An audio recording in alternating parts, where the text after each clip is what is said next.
Coucou les petits loulous. Aujourd'hui, Émilie lit les Monsieur Madame super-héroïnes.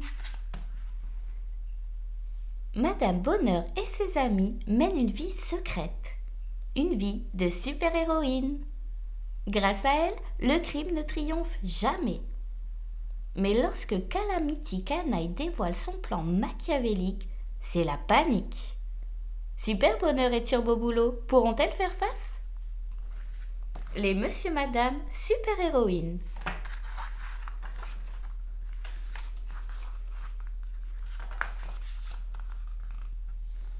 Madame Bonheur cachait un secret. Elle menait une vie secrète. La vie secrète d'une super-héroïne. Elle s'appelait Super Bonheur. Pour garder le secret de sa vie de super-héroïne, elle portait un costume. Une fois déguisée, elle sortait dans la nuit noire pour mettre en lumière les crimes de la ville. Et quand je dis mettre en lumière, je veux dire littéralement. Le super pouvoir de Madame Bonheur était la lumière. Une lumière follement brillante, aussi lumineuse que le soleil, qu'elle braquait sur les criminels surpris en plein crime. Cette lumière spéciale figeait les criminels. Ils ne pouvaient s'en libérer. Aucun criminel ne s'échappait du rayon de lumière justicier de Super Bonheur. Chaque nuit, elle se mettait au travail pour capturer les cambrioleurs et les braqueurs de banque. C'était une longue liste de crimes qui occupait Super Bonheur toute la nuit. Mais il y avait un problème. La super lumière de Super Bonheur ne fonctionnait pas durant la journée. Inutile de s'inquiéter cependant, car elle avait une amie qui combattait le crime à son tour durant la journée. Madame Boulot, ou plutôt Turbo Boulot. Ce qui était une bonne chose, car même les super-héros ont besoin de repos. Turbo Boulot possédait une antenne super sensible pour détecter le crime. Turbo Boulot, aussi affairée qu'une abeille dans sa ruche, avait bien d'autres super gadgets. Elle avait son électropiqûre. Débordée, elle avait regroupé les vandales et pollueurs qu'elle avait trouvés au fil de sa journée. Conducteur trop pressé, méfiez-vous, personne ne sème la turbomobile. Ainsi, entre ces héroïnes, la ville devint un lieu paisible et rassurant. Monsieur Inquiet lui-même n'avait plus à s'inquiéter.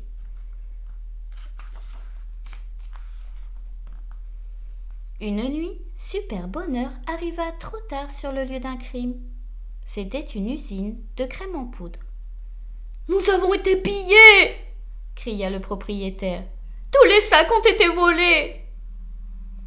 Le lendemain, Turbo Boulot arriva trop tard sur le lieu d'un autre crime, l'entrepôt d'une pâtisserie.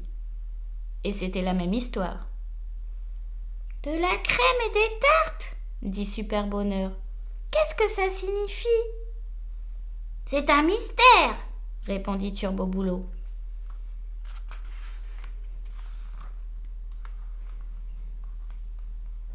Et c'était bien un mystère, mais je vais te révéler le secret.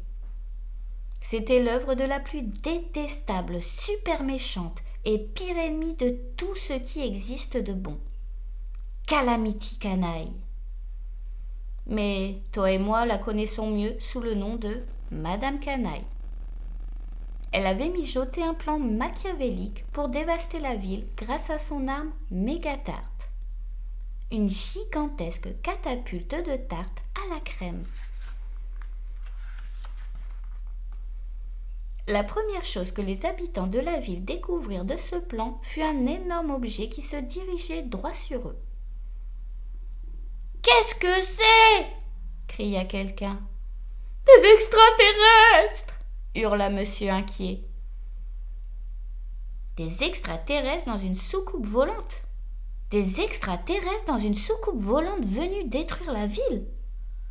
Mais ce n'était pas une soucoupe volante. C'était une tarte à la crème volante. et la tarte s'écrasa sur le plus haut bâtiment de la ville avec un terrible splash. Super Bonheur et Turbo Boulot se précipitèrent sur les lieux. C'était un épouvantable désordre jaune et gluant. Les rues entières étaient dans la crème jusqu'aux genoux. « À l'aide !» gémit monsieur inquiet. « Je crois qu'il est temps d'appeler les renforts, » dit Super Bonheur. Elle envoya aussitôt une alerte, et avant qu'elle ne puisse cligner des yeux, elles furent rejointes par Vite Flash, Vedette Masquée et Maxi Bout en Train.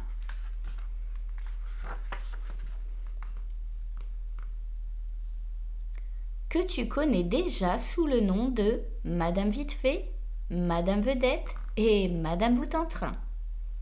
Chacune avait son propre gadget de super-héroïne.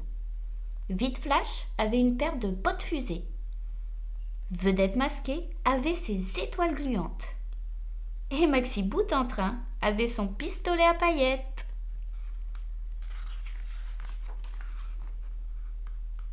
L'antenne de Turbo Boulot se mit à frémir tandis qu'elle se rapprochait de la source de la tarte à la crème. Dès qu'elle l'eut localisée, les super-héroïnes sautèrent dans la turbomobile et se précipitèrent vers Calamity Canaille. Sans qu'elle le sache, Calamity Canaille les avait cependant vus venir grâce à son espion caméra volant. Elle lança l'une de ses tartes à la crème sur la turbomobile. Rapide comme l'éclair, Vite Flash fit demi-tour et alluma ses bottes fusées à plein gaz, carbonisant la tarte. Calamity Canaille n'avait aucune chance. Les héroïnes l'entourèrent avec leurs super gadgets. Elles la couvrirent d'étoiles gluantes, d'électropiqûres et de paillettes pour qu'elle se rende. Calamity Canaille s'enfuit dans sa cachette. C'était un labyrinthe tortueux, et elles pensèrent l'avoir perdu. Mais une traînée de paillettes et d'étoiles les mena jusqu'à Calamity Canaille. Après une interminable poursuite, elles coincèrent finalement Calamity Canaille dans une grotte sombre où Super Bonheur la figea dans son rayon de lumière. Et Madame Canaille promit de ranger son masque et sa cape.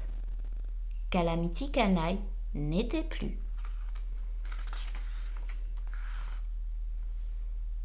« Joli travail !» s'écria Super Bonheur pour féliciter ses amies héroïnes. Toute la ville leur était très reconnaissante. Mais qu'allait-il faire du terrible désordre causé par la tarte à la crème ? « Je sais qui peut nous aider, » dit Super Bonheur. « C'est une mission pour... Mégadodu !» Si tu as aimé mon histoire, abonne-toi.